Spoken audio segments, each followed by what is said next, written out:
Bismillahirrahmanirrahim. Assalamualaikum warahmatullahi wabarakatuh. Alhamdulillahirrabbilalamin. Anak-anakku semua, kita bertemu kembali pada pelajaran fikih, yaitu tentang materi kita tentang tayamum. Namun sebelum kita belajar, marilah kita bersama-sama membaca doa belajar ya. Ibu guru akan pimpin. Ya, posisi berdoa. Baik. Doa belajar dimulai. Bismillahirrahmanirrahim. Raditu billahi rabba wa bil islami dina wa bi Muhammadin nabiyya wa rasula. Rabbi zidni ilman warzuqni fahman. Amin ya Allah. Baik anakku semua. Ya, Ibu guru berharap sebentar Ibu guru memberikan materi atau penjelasan tentang tayamum. Anak-anakku semua menyimak atau mendengarkan dengan baik ya, agar apa yang kita pelajari hari ini penuh manfaat, berkah buat kita semua. Baik, siapkan semua buku cetaknya. Buka halaman 77, yaitu tentang tayamum. Baik anak-anakku semua, sekarang kita belajar pelajaran fikih dan buka halaman 77. Ya. Ya, pada halaman 77 yaitu pelajaran 6 tentang tayamum.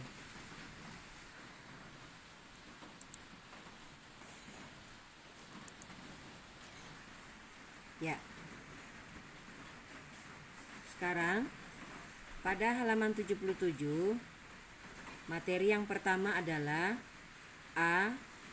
Syarat tayamum atau syarat-syarat tayamum. Coba diperhatikan anak-anakku semua. Ya, perhatikan pada buku cetaknya. Itu syarat-syarat tayamum. Ya. Slide atau gambar yang Ibu guru tampilkan, coba diperhatikan anakku semua, yaitu Ali mau berwudu tapi tidak menemukan air. Ali berusaha mencari air tetapi tidak menemukan air, padahal waktu sholat sudah masuk. Ali melakukan tayamum dengan debu yang suci dan bersih. Ali sholat asar 4 rakaat. Nah, tolong perhatikan pula yang dalam kotak. Tidak ada air atau tidak dapat menggunakan air, itu yang pertama. Yang kedua, masuknya waktu sholat. Dan yang ketiga, debu yang suci atau bersih. Nah, ini adalah merupakan syarat-syarat tayamum. Namun sebelumnya, tayamum adalah, ya, dengarkan baik-baik anakku semua, yaitu tindakan bersuci dari hadas kecil atau hadas besar tanpa menggunakan media air, atau tidak ada air tetapi dengan pasir atau debu. Ya, jadi tidak menggunakan air tetapi boleh menggunakan pasir atau debu. Nah, tayamum ini dilakukan sebagai pengganti wudu atau mandi wajib. Ya, tayamum memiliki persyaratan dan tata cara tersendiri. Nah, dikatakan tadi bahwa tayamum itu sebagai pengganti orang ketika mau berwudu. Nah, karena tidak menemukan air, maka boleh bertayamum. Berikutnya,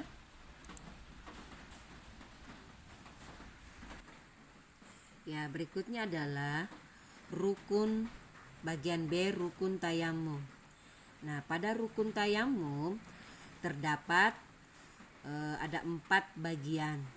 Ya, yang pertama adalah kita berniat, ya. Berniat, kemudian tentunya menghadap ke kiblat ya. Sebelumnya itu mengucapkan basmalah ya, mengucapkan basmalah. Kemudian yang kedua, rukun tayamum adalah mengusap muka dengan debu. Ya, mengusap muka dengan debu. Yang ketiga, mengusap kedua tangan sampai siku.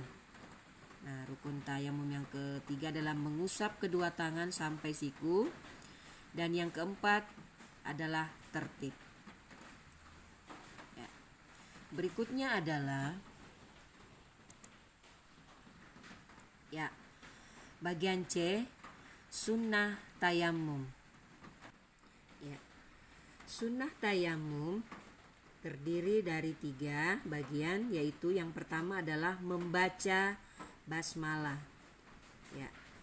Sunnah tayamum yang pertama adalah membaca basmalah.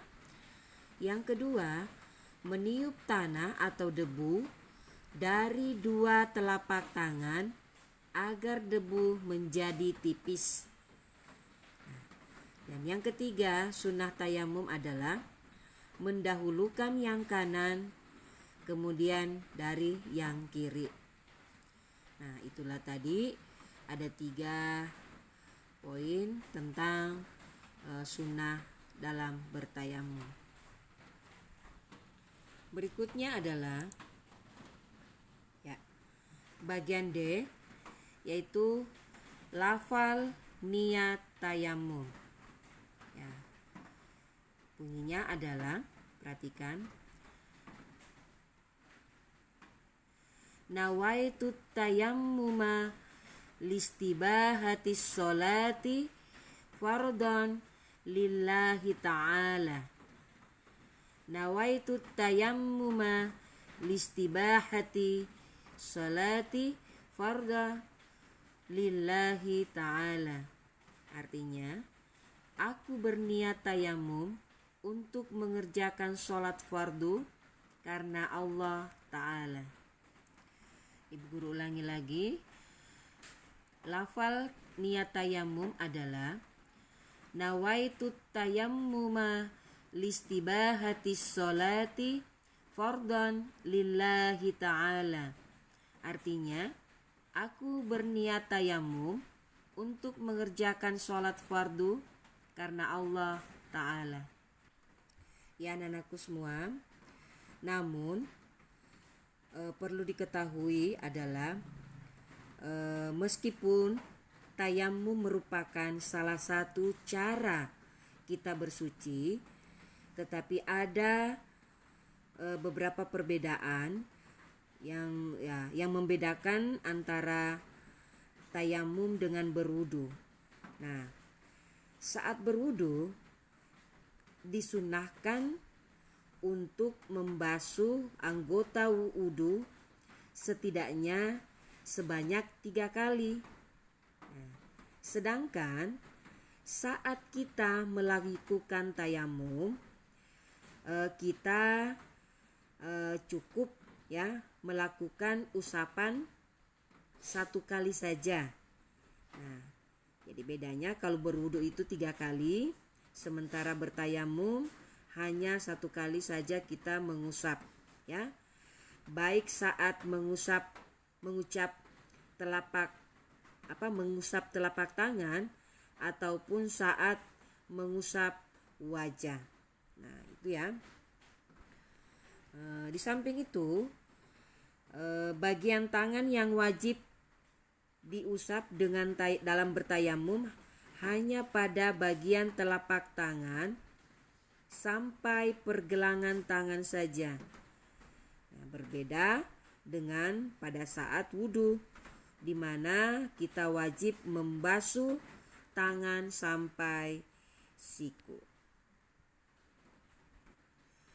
Selain itu, saat melakukan tayamum, kita tidak diwajibkan untuk melakukannya secara tertib atau berurutan.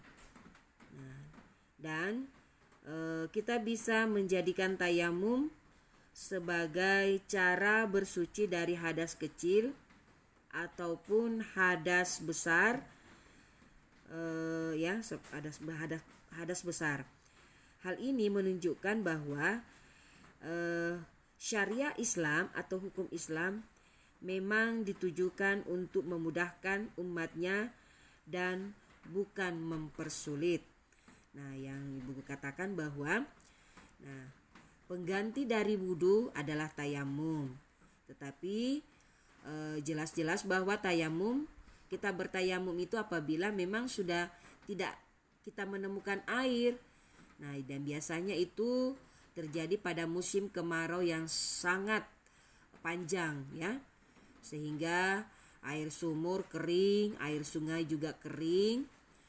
Artinya kita tidak mendapatkan air ya, padahal kita harus sholat ya, seperti itu.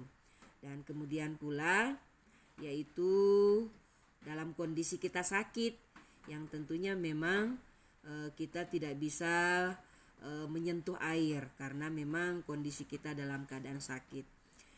Selain itu pula ya, kita dalam kondisi musafir atau dalam bepergian ya. Jadi itu adalah